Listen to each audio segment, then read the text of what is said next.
যে যাই হোক আপনারা ডরায়েন না। সমাজের কিছু কিছু নেতা আছে যারা প্রার্থী থেকে মোটা অঙ্কের টাকা খা,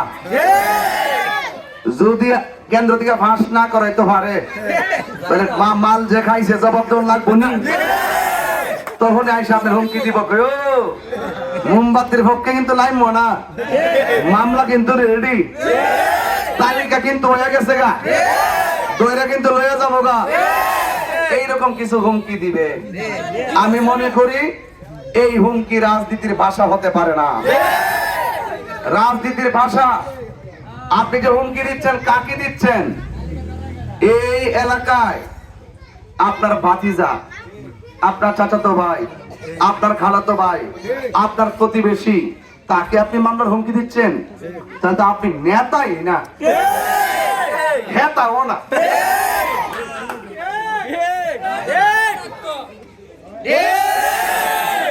আরে রাজনীতি করতে হবে মানুষের জন্য, রাজনীতি করতে হবে মানুষের কল্যাণের জন্য, রাজনীতি করতে হবে সম্প্রীতি তৈরি করার জন্য, রাজনীতি করতে হবে মানুষের অধিকার ফিরিয়ে দেওয়ার জন্য, রাজনীতি করতে হবে সুবিধা বঞ্চিত মানুষের ঘরে ঘরে ন্যায্য আলু পৌঁছে যাওয়ার জন্য। আর আপনার যে রাজনীতি, আপনার যে হুমকি, আপনার ধামকি, এতে প্রমাণ হয় আপনি মনুষ্যত্ববোধ নিজের অন্তরে জাগিয়ে তুলতে পারেন না। বলে যাবেন না যাকে হুমকি দিচ্ছেন তারাই কিন্তু আপনার জানাজার নামাজে যাবে, তারাই কিন্তু আপনি বিপদে পড়লে সবার আগে এগিয়ে আসবে, তারাই কিন্তু আগুন লাগলে নিভাইতে আসবে। যদি আপনি প্রতিনিধি করার ইচ্ছা থাকে তারাই কিন্তু ভোটার হবে। তো ভোটারদের সাথে কখনো খারাপ ভাষা বলতে নাই, ঠিক না বেটে?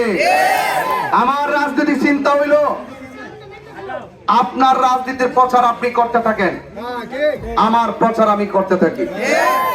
12 তারিখে জনগণ যারা ভাল লাগে তারে ভোট দিব, ঠিক আছে? চাষি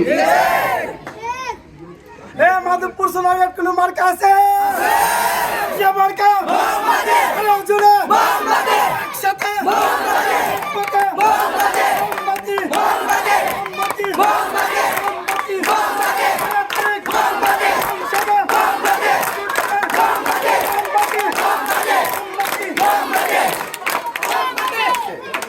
আমার ভাইরা, আমার কথা কি আপনারা কষ্ট পেয়েছেন?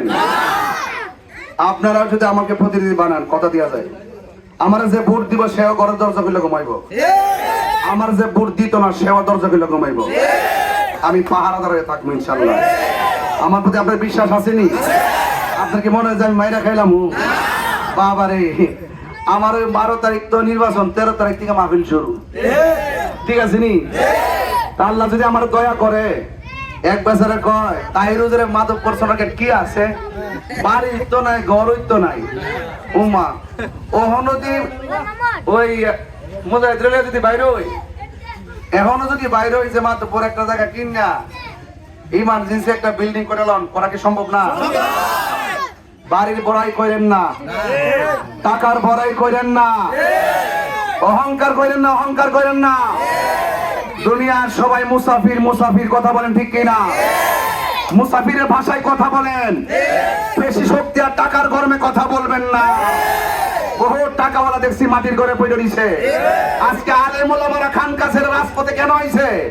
এই দেশে যারা রাজনীতি করে আমাদের ভোট দিয়ে এমপি মন্ত্রী হয়, এই জনগণের টাকা মাইরা দিয়ে বিদেশে পাচার করে দেয়।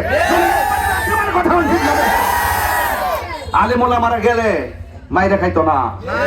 এই জন্য আপনাদেরকে বলবো, সুন্নি ভাইয়েরা, এই দেশে শতকরা 90% সুন্নি। আমরা যদি ক্ষমতা যাই, আমরা যদি দায়িত্ব পাই, আমাদের কাছে সুষম বন্টন দিলে সবাই নিরাপদ পাবে।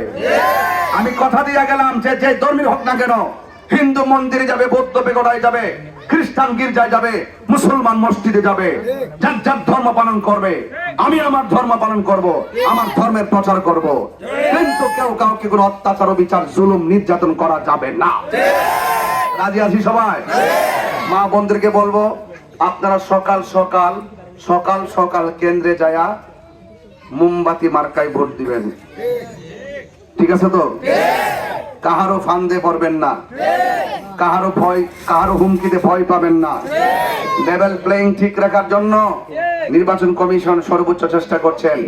প্রত্যেক কেন্দ্রে কেন্দ্রে সিসি ক্যামেরার ব্যবস্থা করা হচ্ছে এবং সেনাবাহিনী মোতায়েন করা হচ্ছে। র্যাব পর্যন্ত থাকবে, পুলিশ প্রশাসন আছে, বিজিবি থাকবে, প্রশাসন সবাই থাকবে সক্রিয়।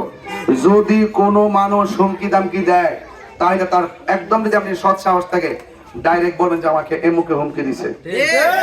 নির্বাচন কমিশন আমাকে বারবার বলছে কারা হুমকি দেয়, কারা বাধা দেয়, নাম সহকারে আপনি লিখিত দেন, আমরা লটকালামু। এরপর দেই না, চোখের সম্পর্ক আছে দিকে দেই না।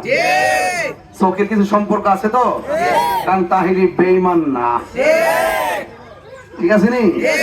যার সাথে মেসেঞ্জার একবার কইছে আসসালামু আলাইকুম, তারে কখনো খারাপ কথা কই না। মনে রাখেন এই কথাটা।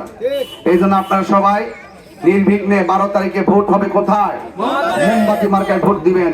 আপনার মহামূল্যবান ভোট চেয়ে আপনাদের কাছ থেকে আমি বিদায় নিচ্ছি। আসসালামু আলাইকুম ওয়া রাহমাতুল্লাহি ওয়া বারাকাতুহু।